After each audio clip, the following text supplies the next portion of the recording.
Где-то примерно на этом я заканчивала, а теперь начну второе видео.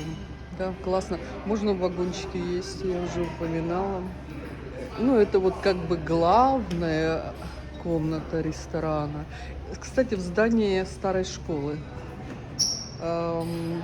Школа 1909 года. Ну да, она, конечно, не один год работала. Вон, кстати, можно видеть школьные доски. Мебель тут, конечно. Отдельное удовольствие, как и светильники. Поэтому я здесь предпочитаю шарахаться. Даже когда я участвую в приеме пищи, я, как говорится, предпочитаю большую часть все-таки не пище отдавать. Как бы так.